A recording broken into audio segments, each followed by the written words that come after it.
And I'm back. I'm back. I'm rushing to the live. Here we are. Here we are. Here we are. All right. So we at it again. What are we working on today? What are we dealing with today? It's time to learn. It's time to play. What are we gonna do?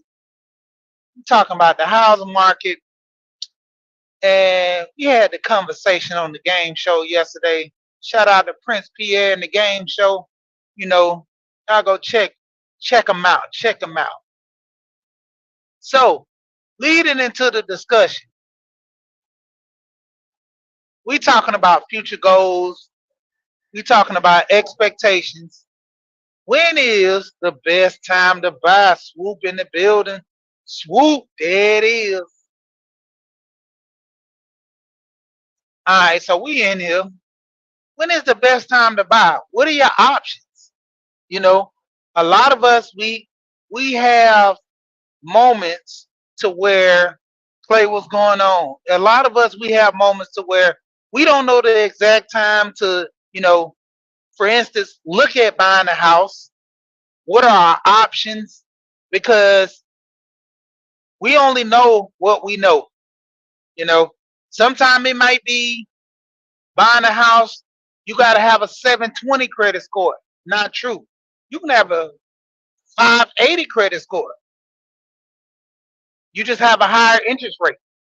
See, a lot of people don't know that the better your credit, it's harder for you to get qualified, but it actually goes off your debt to income ratio.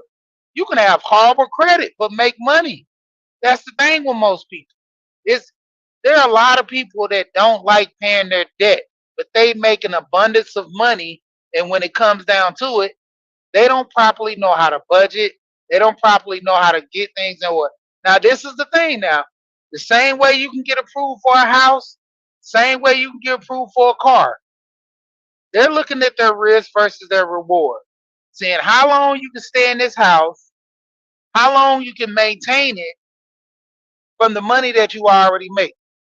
I know a guy, he went to go get a house, and this was a program he went through all the way to the T. They told him he needed extra $130 a month to qualify for this house. So if he didn't have another source of income, he would have had to have a cosigner. And this is what the program he went through.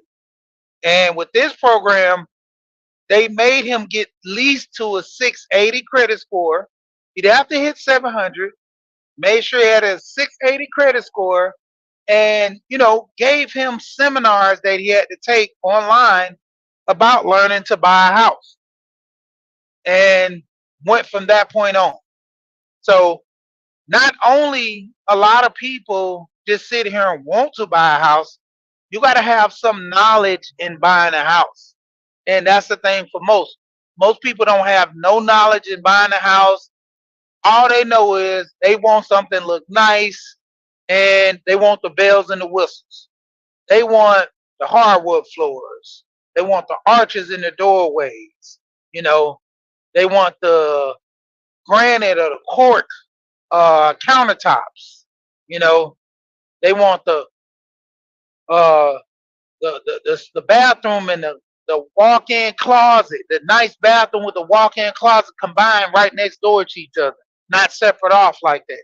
It's a plus if they can get it together, but it's not really a big thing. But more or less, the main thing they focus on is getting a nice house.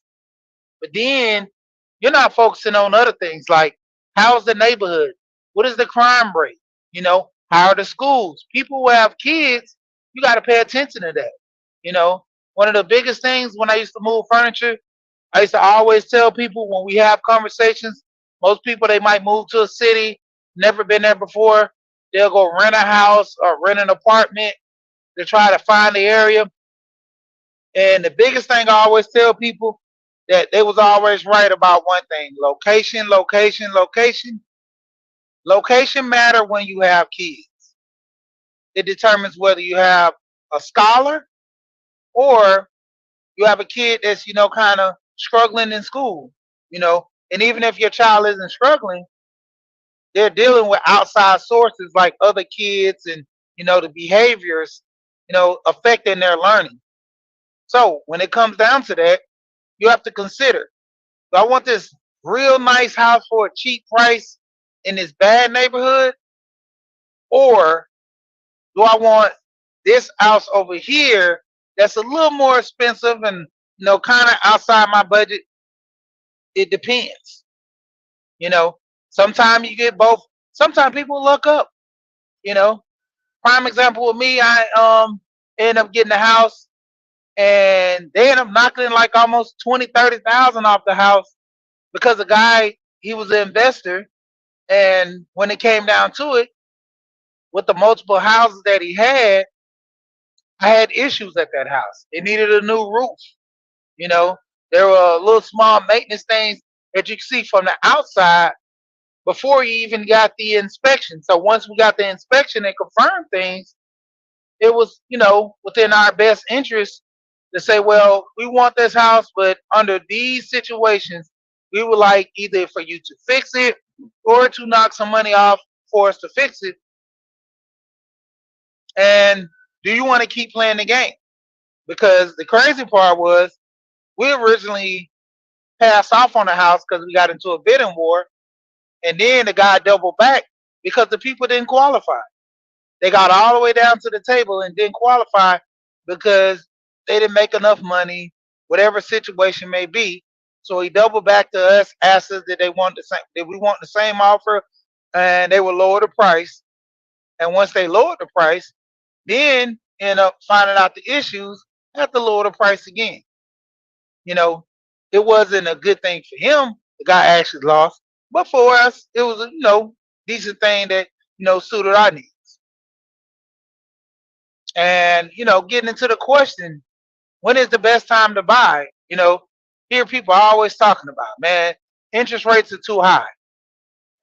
When is the interest rates going to go down? Do you even know? Far as being a buyer's market or a seller's market, it's determined by the people. You know, the people make the markets go up and down. When it comes to the government, they're playing in their best interest to get people to buy. But if there's nobody with money to buy, they're gonna have to force themselves to drop that interest rate to make what's going on. But at the big same time, when you look at it and you do the numbers, when it comes down to it with buying and selling, a lot of times it always depends on the market and how much money you're willing to spend. Because let's be honest, the interest rate right now is close to about Gold P, what's going on? Interest rate at least is close to about six and a quarter to about 7 now. So it, interest rate kind of high. You add about another 100 or so onto the mortgage every month when it comes down to the interest rate. So looking at the numbers, people will say, man, I'm going to pay too much in mortgage. But at the same time, in the next 2 years or so, I mean, we've seen it in 2020. The houses skyrocket. 2020, there was nobody really buying houses. 2021 is when they start seeing a little bubble pop, and people start, looking after they, seen it was a little safe to go outside. Then went into 2022 when the market went crazy. Houses were up by 40%. You had some houses that were, 200,000 were double going for 4. You had some of them that was going for 200, maybe ran up about 150, so around 350. Like that was the craziest I've seen with the market. And the biggest issue was nobody was really paying attention to it because they were more focused on what? Trying to get the best deal. They wasn't worrying about the interest rate might go up. They were looking at the prices. And to be honest, if you're looking at the price of the house Those prices are steady increasing, especially in the good area. Gentrification sets in most areas. That market is going to be affected. There are houses in some areas in the metro Atlanta that's seen a significant increase. I'm talking about significant increase. Um, one young lady I knew, she bought a house. I think it was about 275. Looked on the market before 2019. That house, Jay, what's going on? That house literally was going for, I think, 96 or 98,000 in 2019. The house went on the market in 2019. Nobody wanted to buy it. The guy put it back on. Uh, that's when C19 happened. So he just went on and rented it out. Rented the house out for about 2 years. Ended up going into 2020. He went from trying to sell that house for 90,000, slapped some paint on the walls, put new appliances, spruced up the kitchen, didn't do nothing to the bathroom, mainly the kitchen and the floors and the paint. The guy sold the house for 275. Look at the markup. The guy made almost 170 some thousand dollars off that house. And that was the crazy part about it, you know. And a lot of times people are not looking at the numbers. That's the big thing when you buying a house. Looking at the numbers, looking at the area, see how much this house is worth. Some people are overspending for houses in the area, especially if you go conventional. You know, if you go FHA, they generally try to get you to, get to a point of buying a house at a decent rate. You have an adjuster comes out, adjuster makes sure that you're getting a fair market value for it. Most people put down 20%. Sometimes out of 10, with the money, might end up getting screwed. You know, a lot of times people don't get, and this is one of the biggest things that I kind of harp on with people. Spun, what's going on? And getting them to understand when buying a house, make sure you get the house inspected. Without a shadow of a doubt, prime example, I went to a seminar, home buying seminar, and just talking to several people. And there was a guy, friends with this guy to this day. It's funny I say that because started off knowing the guy in the seminar. Every house I've ever looked at or dealt with, I called him as my adjuster. I'm sorry, as the inspector, simply because he technically cares and knows what he's doing. He has a YouTube channel, Dream Homes Inspection. I deal with this guy all the time. And the craziest thing is, when we was in a seminar, they had people literally talking about, how they end up buying a home, didn't get it inspected because the house was so awesome that saves $300, and lo and behold, went in the daytime, never really flipped a switch or two. The whole left side of the house was, just off. What's going on, Bunny Rose? How you doing? How you doing? Listen to them tunes. And JTWT, I gotta actually give you a wrench, man. I get posted up in a minute. I'll shoot you that. I like everybody having wrenches over here where they can go out and check out everybody's channel with no problem, no ease, and make it easy for yourself. But yeah, literally, there was no lights on the side of the house. And it was literally, I'm talking about crazy. The inspector was like, they went out to inspect and they seen it was wallpaper all over the walls. And they had scents everywhere, like the little Glade plug-ins, like all through the house, making the house smell so good. It was masking the smell because on the left side of the house, they had a fire and they didn't properly fix it. So one side of the wall got replaced.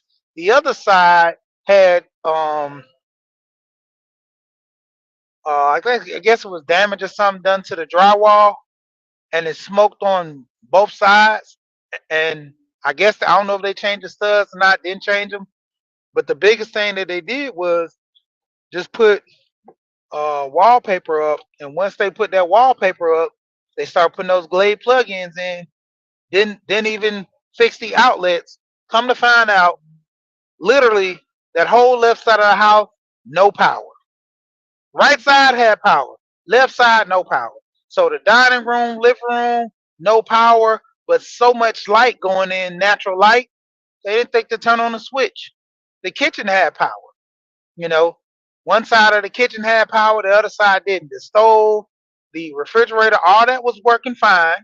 Because that's, you know, it's a thing that people, when they go into a nice house, they open up the refrigerator, check it out.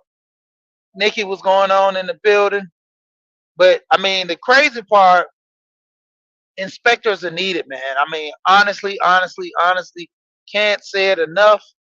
Getting an inspector on your house is one of the biggest things that can save you thousands upon thousands just on the $300 or less or more inspection.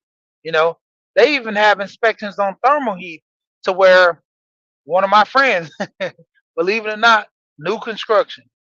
If he would have got a thermal inspection, he would have actually found out that his third floor, there was a leak in his duct units due to the construction guys who built this house.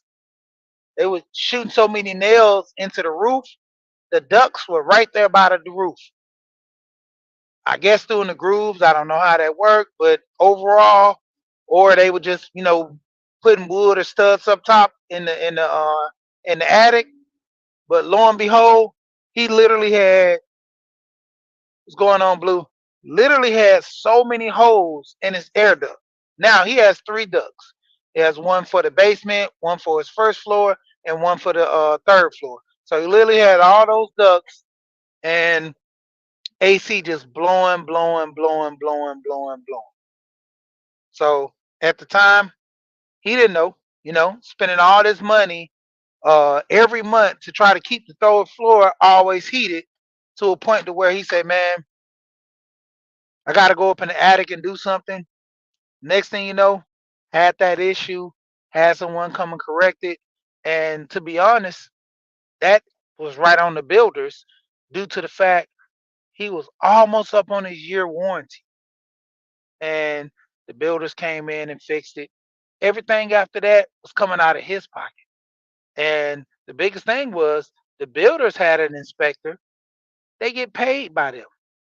I'm gonna pass everything because these are the people paying me. You know, that's like a health inspector comes to a restaurant and they pay the health inspector to, inspect or critique, and they pay them extra money. Whoever's paying, you're gonna give them the write up that they want. So, if the health inspector is getting paid by the state, they got to do what's in the best interest of the state. But if you have a company that pays their health inspector, and you can say, well, I'm gonna pay the company an extra this much money to come and check my property. Hey, you're paying more than usual. You get whatever you wanted in that deal. But say the least, getting an inspector is uh the best thing to do when getting your house.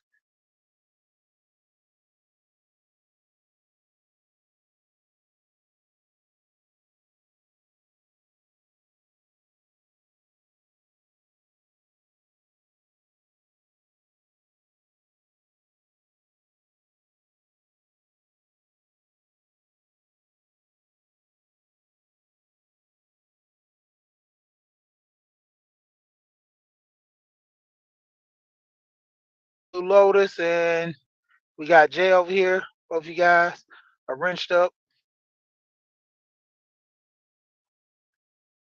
Okay. All right, got everything together back on track. But yeah, buying a house, it's a 50-50 thing with people. In this market, I say buy. You know, you can always go down on the interest rate. But the thing is, the height of right now, these houses are going up in value. I don't see typically too many houses losing value. You know,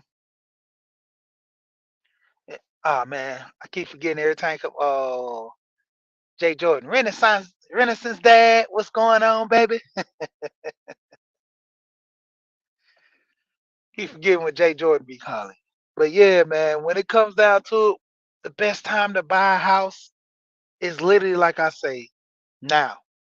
At the rate the houses are not going down, you're gonna put yourself in a position at buying a house for more and greater expensive price on a house. You know, you worrying about the interest rate, but you're not worrying about the value of the home. And like I said, due to gentrification, they're gonna always go up.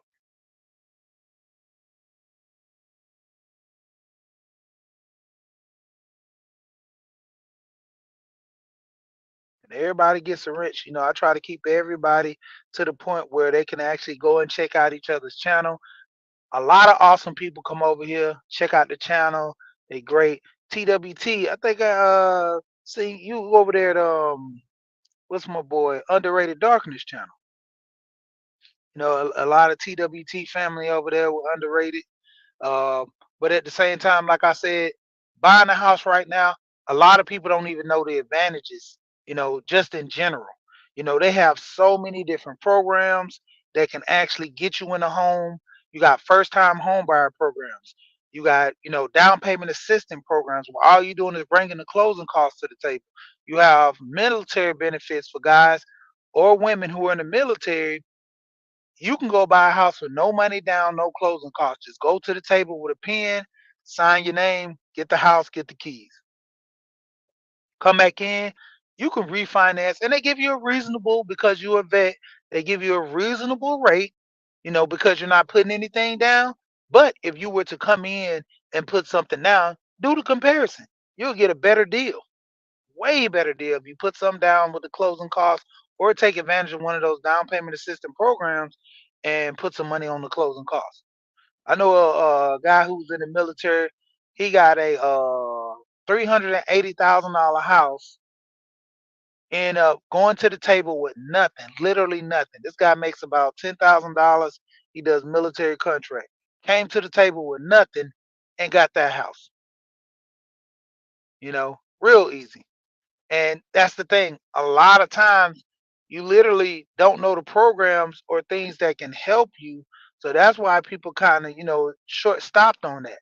They're looking at the situation to where if I don't have what it takes, I'm just not even going to look at buying a house.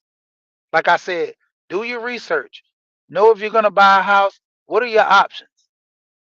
How can I afford this house? You know, what type of house can I afford? And what is the budget? A lot of times people don't know if you're actually buying a house, you can um sorry about that. I'm thinking of a joke in my head. Just got distracted for a minute. But you can literally buy a house and take advantage of all the perks when you buy these houses nowadays. Like I said, you got the down payment system program. You got different local programs within your state. In Georgia, they have the Georgia Dream program. As long as you stay in the community for 6 years, they'll pay the down payment and give you assistance on the closing costs. They have grants. I've talked to a broker. That a broker, that's who you mainly want to talk with when you're buying a home. Granted, I understand you have friends that sell homes.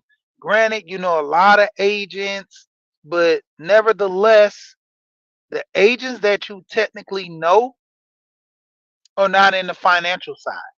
They run the numbers on people that they normally get approved all the time, or they just, just do a little research just to get to the next level with you in buying this home. So they'll tell you from their knowledge, their standpoint, what you get approved for. Make no mistake.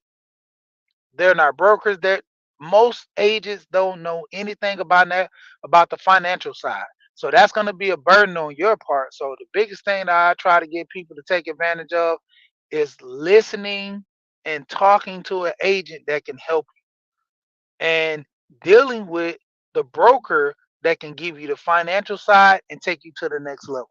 The biggest thing is going to the table, talking to a broker, and you don't qualify because your debt to income ratio.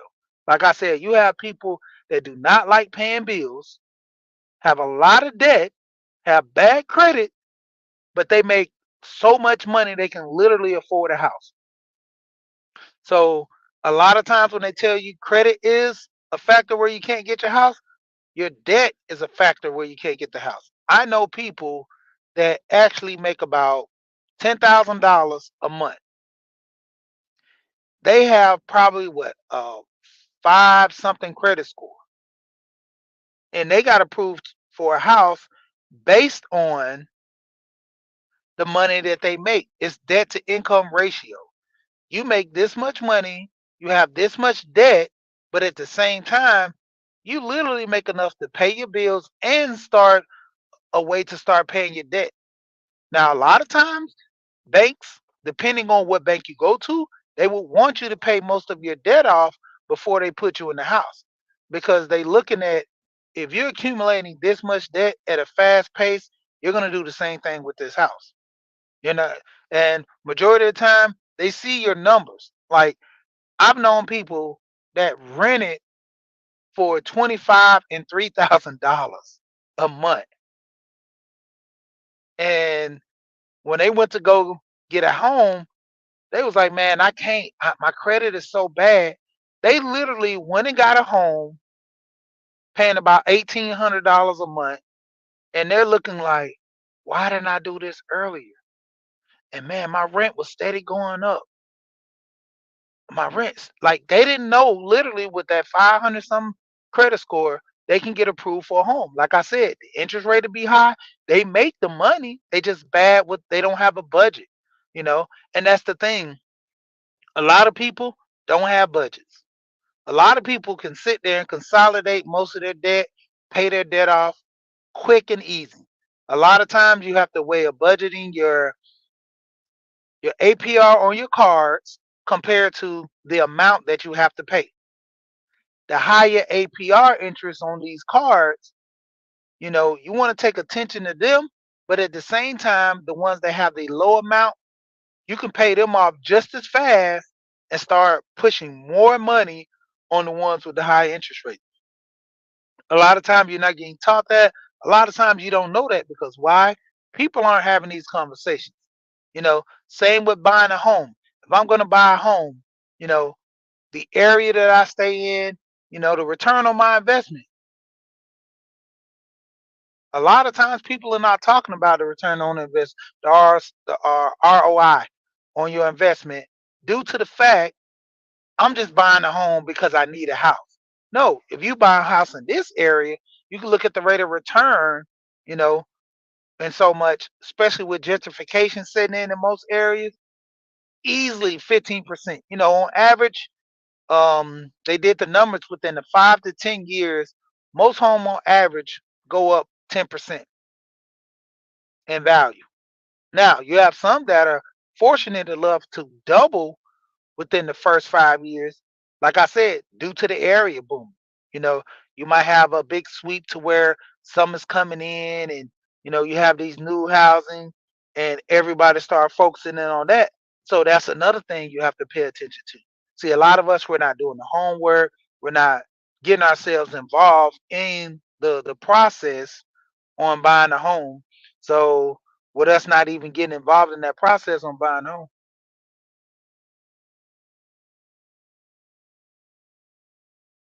What? Okay.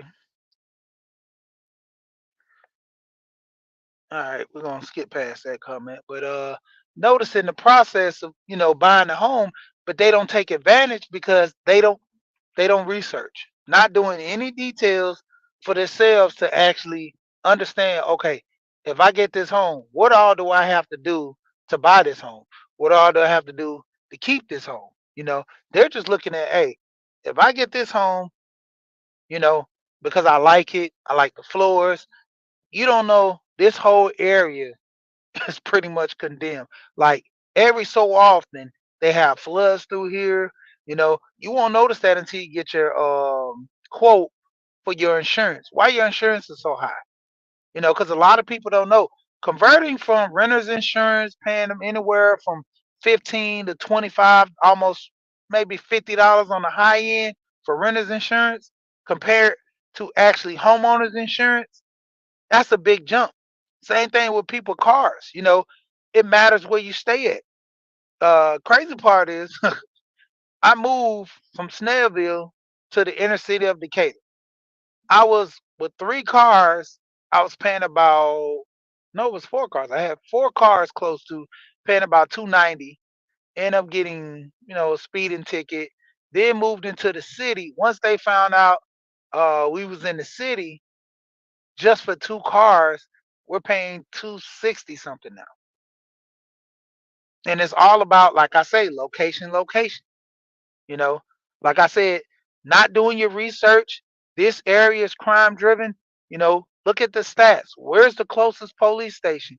Where's the closest fire station?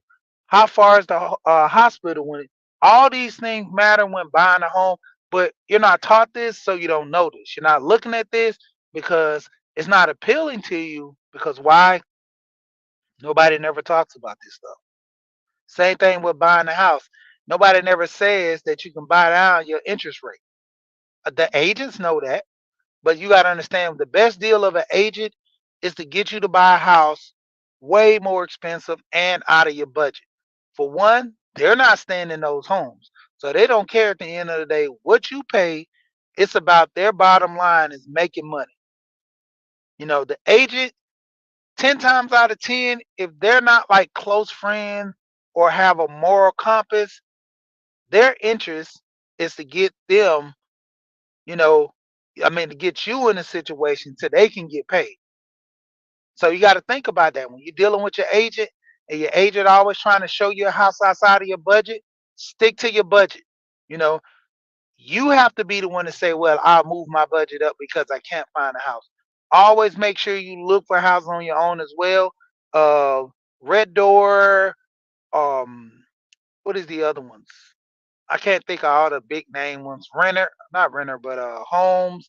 Certain websites, they literally can keep houses on the market for 6 months. You have a house, you fall in love with it online, you find an agent, talk to the agent say this house is sold. This house has been sold for 6 months. They literally can hold a house 6 months on most of these shopping sites because within the guidelines, they're able to do that. Now, like I said, I talk about Georgia a lot because I'm in Georgia, but the Georgia MLS, they have it to where these houses have to be on for 2 weeks.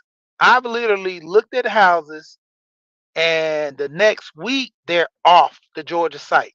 That means they were purchased in cash, and they have to come off right away within 2 weeks.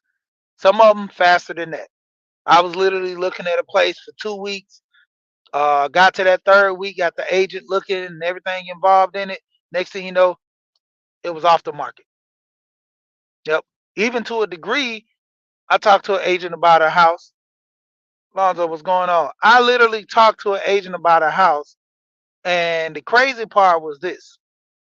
Soon as I talked to him that day, it was 2 days before I actually seen the house, but it was under contract. The house was under contract, and they were about to drop the contract, and they were giving me a heads up to say, well, this person has till tomorrow to respond during their due diligence phase, and if they don't, we're gonna drop the contract and we're good. We get to keep their earnest money, and that's the thing. It depends on the earnest money. Could be $1,000. Most people, when you buying bigger properties, they want $5,000 on the earnest money. Like I said, doing your research, you technically know what you're supposed to do. So when you come to the table, and your agent tries to screw you, you already know. Like I said, it's in the best interest of the agent for you to buy a more expensive house, but at the same time, like I said, an honest agent is gonna just run down the numbers point blank. This house is cheap. You buy this house in this area, this is what's gonna happen. Now, I'm not trying to get you to go up, but this is my advice to you to get a better, house for your family, safer area. You got to know who you're dealing with, first of all. Like I said, you run the numbers, you know what you want. You know your pockets, you know what you can afford. Don't try to get out of your budget. The worst and baddest thing to be is house poor. And a lot of people don't know what house poor is. Trust me, you will find out. You will have this nice house and you're eating Roman noodles, everything to keep up with the budget. You know, and when it comes down to it, it depends. You know, I know a lady, she ended up getting a nice house, end up having to get another job, making less pay because she knew she was getting fired. And ultimately, the guy who was dealing with her, he was saying, "Man, this woman is so nice. She this and that." I go to her house. Her kitchen is nice. Go in the refrigerator. She got a minimal amount of food. She don't really eat. Like everything is either to go plate on one side where somebody has taken her out on dates, or she has like a little bit of food here and there, not too much. She keeps all the lights off. You know, she keep the back porch on, keep the front porch on, and she has a lamp in the living room. And when she gets out of that room, she makes sure she turns that lamp off. You know, one room in the bed room, she has night lights going to the hallway so she can see, so she don't have to turn on no lights. And those are low end night lights that don't emit that much energy. I'm like, why is she doing all this? To keep her bills low. She don't pay hardly nothing for gas because she don't cook as much with the gas. The heater, she has a heater in her room. Her house is cold. The only place is warm is the heater in the room. I'm like, dang. But that's the thing. People get house poor. You literally sacrifice everything to get this house, the American dream, and then come to find out you can't afford it. Single or married. That's the thing. Single or married. People have these luxurious homes, and sometimes they're literally house poor. They're struggling to keep it. And the biggest thing is the Joneses. That was one of the number one thing I told my wife when I got qualified for the house. I was like, I didn't ever tell her we can spend up to 300,000. I started low tier. Let's go at 100 or something. You know, I had an agent was like, man, the more money you spend, the better the house is. I'm not trying to be house poor, and I want to be able to qualify for a house with one income. Going on, Dr. Dunbar. Just in case if anything were to happen, that one income could pay for this home. You know, I was talking to a lady that I know from high school. She worked at the IRS. We were having a conversation because I was contracting with them, and she was basically saying that, hey, that's what me and my husband do. We go and find houses, and we find houses that we can pay off with one income. You know, and we renovate them, rent them out, then go find another house and do the same thing. She said it's working out for me and my husband pretty good, you know, because we don't like staying in one place for a long time. So this is one of the things that's in our best interest. Both of us make good, decent money. So if we have to put down 20%, so what? And that's another thing. A lot of people think when you buy a house, you can't use FHA again. Why not? You use FHA after the first year, and that's the thing. Things that you don't know. You just assume like next house I get, I have to put down 20%. No, you don't. Every time you buy a home, you can use FHA. It's a program. It's not like, well, this is a one-time thing. I can only use it. Like I said, being equipped with the knowledge helps you more when purchasing a home and dealing with the future. Same thing with finance, having a budget and going back over it again. You have people that make a lease about 10, let's even say $15,000 a month. They're paying $3,000 for renting a condo or something like that from somebody else that actually owns the condo that they had in a renter site or Facebook Market or even Craigslist, where people still use that. But to a point to where they're spending $3,000 a month for renting and never think that they can get qualified because they never actually pull the trigger on it. Because why? There are people telling them, man, your credit is too low. Like I said, in some cases you can buy, what's going on, April Showers? Some cases you can buy a house with a 520 credit score. Yeah. And a lot of times, like I said, just knowledge. People don't know, so they think, "Whoa, man, I can't do that." Rural areas, no money down on rural area loans. That's the biggest thing. Sometimes you go as low as 1% on a USDA loan. USDA loans, what is it, 20 to 30 miles or 30 miles or so outside of the city, you qualify for USDA, and it depends on the area. Some areas where they're rural qualifies. I'm talking about literally the next town over, out of the city limits. Considered a rural area. That's where a lot of people get more bang for their buck, get more land to actually take advantage. With the USDA loan. You know, um, taking advantage of a FHA. Same approach. Getting an FHA loan. What are your qualifications? How do you qualify for it?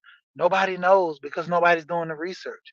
The biggest thing with people taking the initial step in buying a home is knowing what you qualify for and what are the advantages of you getting these loans or taking the process and buying a home. And see, that's the thing.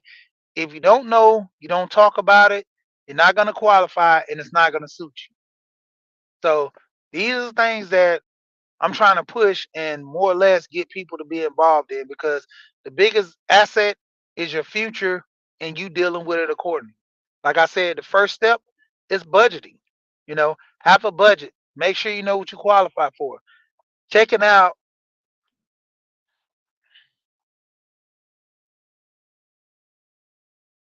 um, depends. You know, I would like that going down with nothing down overall, because like I said, you have these different programs that give you that, and that puts more money towards the closing costs. You know, and like I say, with you getting the inspection, you might even have so much money on the table left over for fixing things within the house. Um, Alonzo know about this. If I'm quoting it wrong, but I think it's like a 20K. Excuse me. I think it's a 20K something loan. It's a construction loan to where you buy a property and you take advantage of the construction deal. So let's say if I want to buy a house, I buy a house and it's in dire need to be fixed up.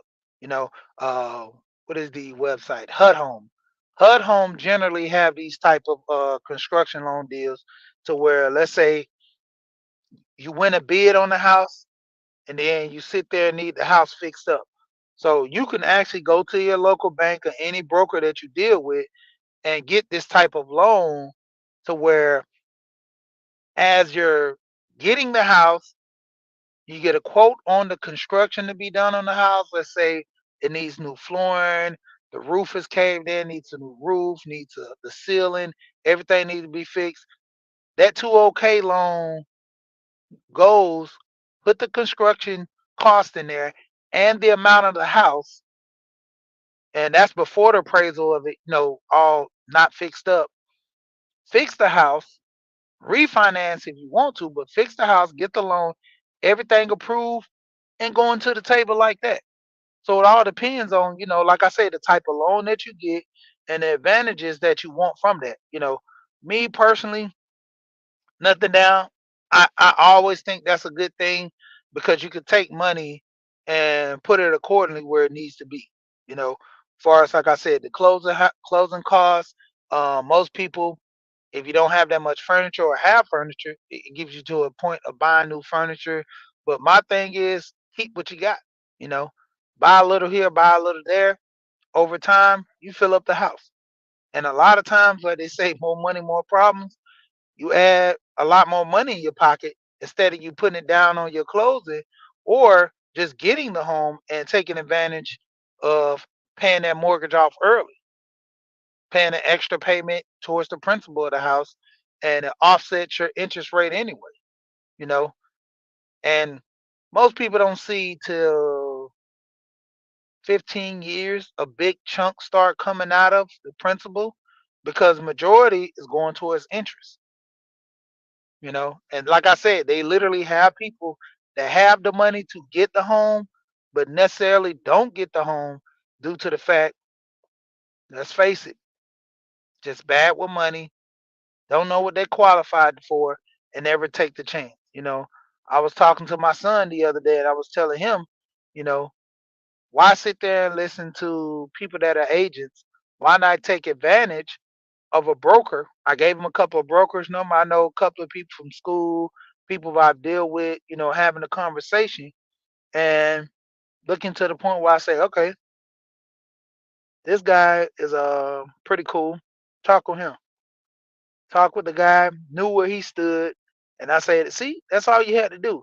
Most people will sit here and listen to somebody who bought a house. Every situation is not the same. Majority of these situations are totally different. But the point of it is not having what's going on, Wanda, not having the proper instruction to actually help you, that's what hurts.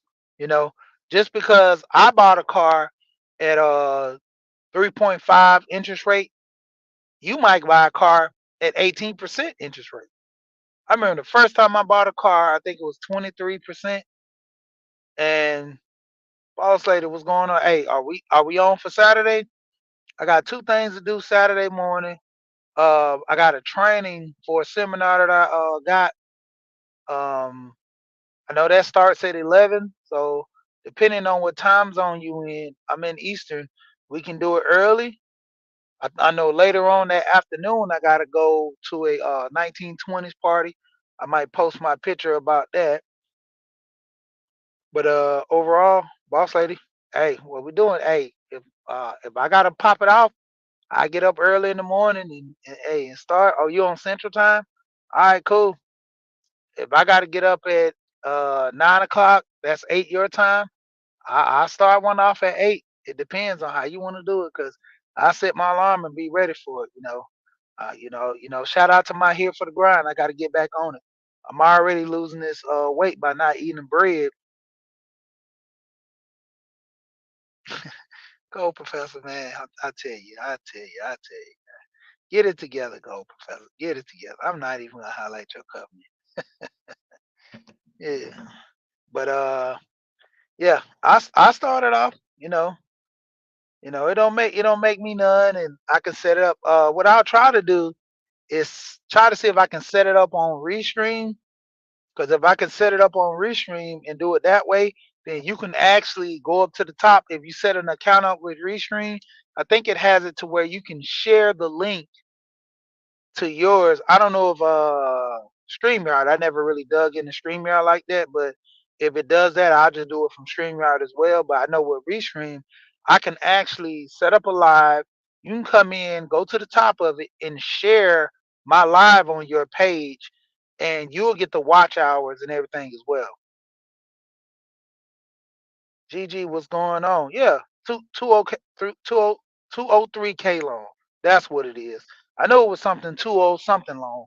203K long. But that's the construction loan. You're right. But yeah, we'll try to work that out. We got one more day, so we'll try to work it out by Saturday. What we're gonna do? Because it's the first of the month. Oh yeah, today is Thursday. I'm going to the car show today. I know it's gonna be cold out. I'm bringing my boys out. They gotta finish their homework before I bring them. Keep them out there to about at least about 8 or so. Yeah, but hold on, GG.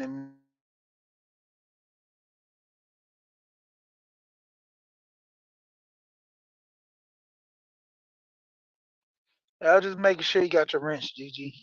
Trying to make sure everybody got their wrench so they can check out each other's channel. See what's going on. Holler at everybody. Like I said, Miss Wanda. I'm sorry.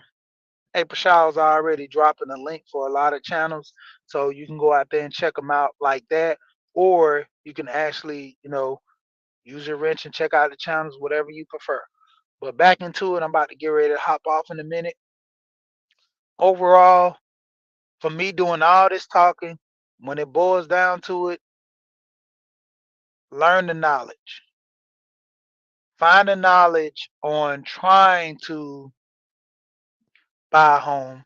Find the knowledge on see what best suits you. Because What works for me might not work for you. And that's where a lot of times people fall short because if I got a house and I got a bad credit score, you think because you have a good credit score, you can get a house. Your debt to income might be messed up. See, that's what's hurting a lot of people. It's not more or less your credit score because a lot of times people look at uh what are those doctor bills? They don't really affect you that hard. It just shows bad on your credit. You not paying off your credit cards. That's a ding. That's kind of hitting below the belt a little bit. But at the same time, though, like I say, there are things that we don't take advantage of because, for one, we're not doing the research. What's going on, Bayou? We're not doing the research that can help us. Like I said, buying a house, it could be a simple process or it could be a hard, excruciating, painful process, all depending on you and your level of thought on how you want to proceed with it. Take advantage, doing research, know about the VA loan, knowing about, FHA, knowing about Fannie Mae, knowing about Freddie Mac, knowing about all these different programs, NACA. NACA helps so many people. I done heard about NACA helping so many people buy a home. I done heard about NACA helping so many people refinance, get out of debt through so many different programs. But a lot of people are not taking advantage because they don't know. And these programs have been here for years, but nobody takes advantage because why? We don't share the wealth. When it come down to these programs and helping each other out, nobody's willing to share the wealth. So we kind of technically lose out on a lot of these programs for our younger generation because they're just not into it. They don't know. You know, a lot of big programs nobody don't take advantage of. HUD homes, that's another program where you can, get a house in the auction. Habitat homes build communities. I've actually built about 2 Habitat homes. I've known people that gotten homes through Habitat. Great program. Be on your job. They actually help you build your credit to qualify for it. They give you financial literacy programs to get you in there. They give you budget plans. They show you how to use a budget. They have so many seminar programs that can help you get yourself together and equipped when you buy the home.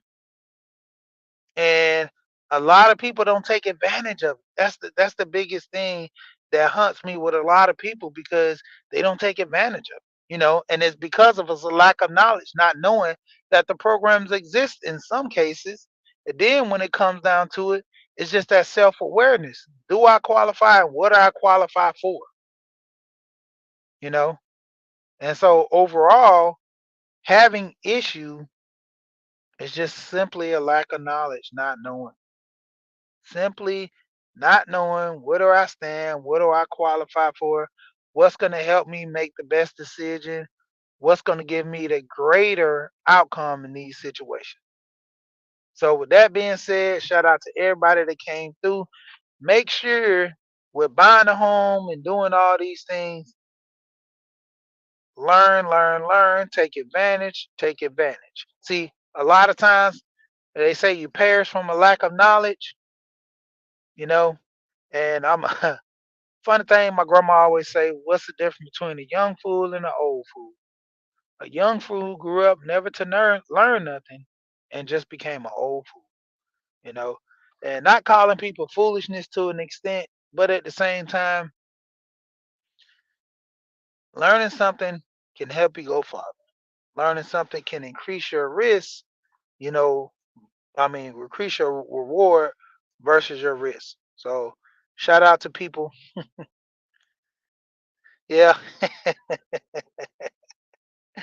Oh, the Cheesecake Factory. Oh,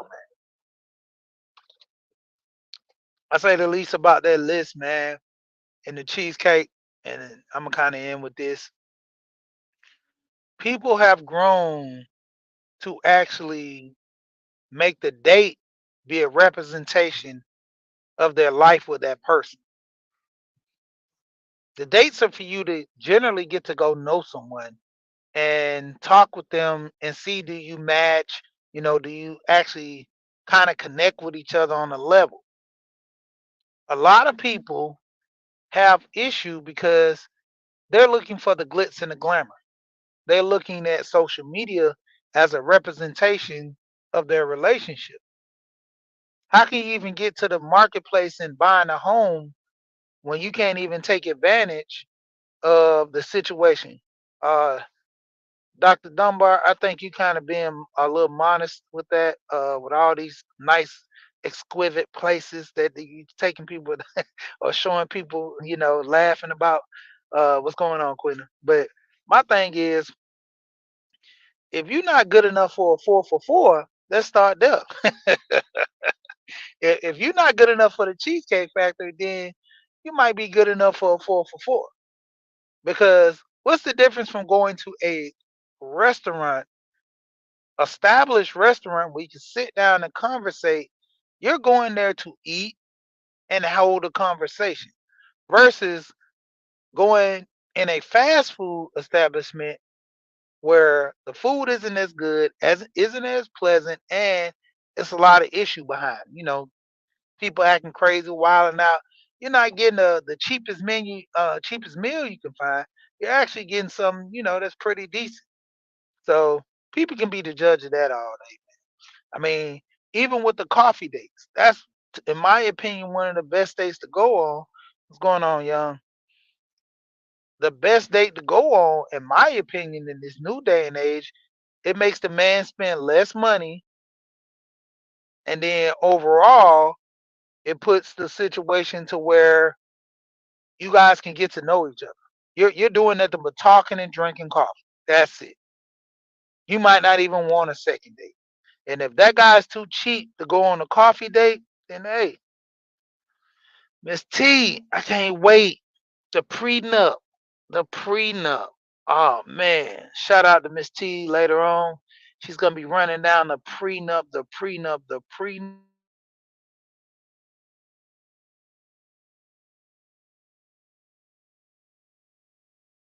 So that's gonna be a lot going on with that. But overall, like I said, when it come down to it, man,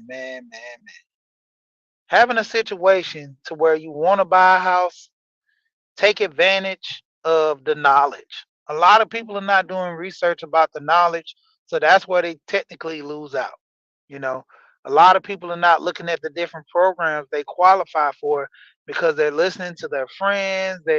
In some cases, people don't want to see you win.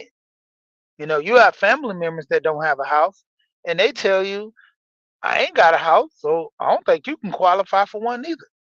Assuming that you're listening to them, you're gonna never qualify for a house. Don't take the advantage, you know, and take the first step. Yeah, Miss April, it's only a first date. When it comes down to it, you getting to know the person, that's the biggest thing. See, a lot of people are losing touch with that. Going on a date, you're literally going for you know, the conversation. Does this person qualify or have your peak of interest to withhold a conversation to go on a second date for you to get to know them? Like I said, you can't even get to the housing buying process with a person if you can't get past the first date. That's the vanity of this, you know. So with you making choices, that ultimately, put you in a position to win or lose.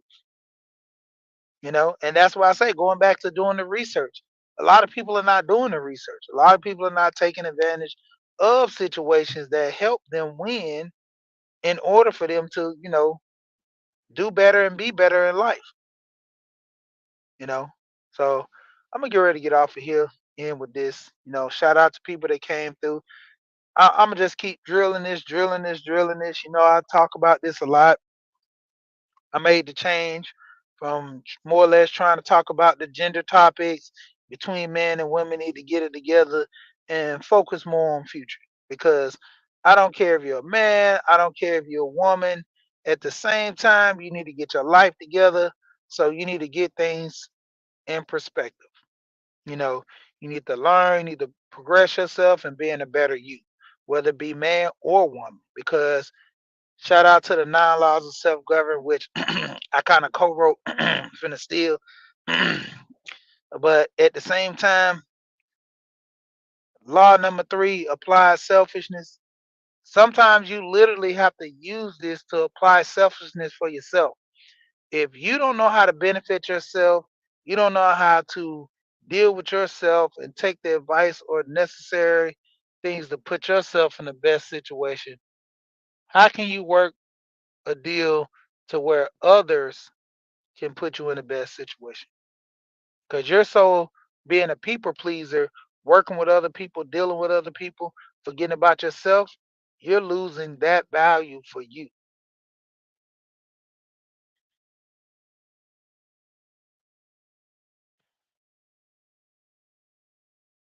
Hey, good deal. Good deal, Miss April Charles. So, with that being said, shout out to everybody. Have a good day. You know what I always say before I get off of here? We here and we gone.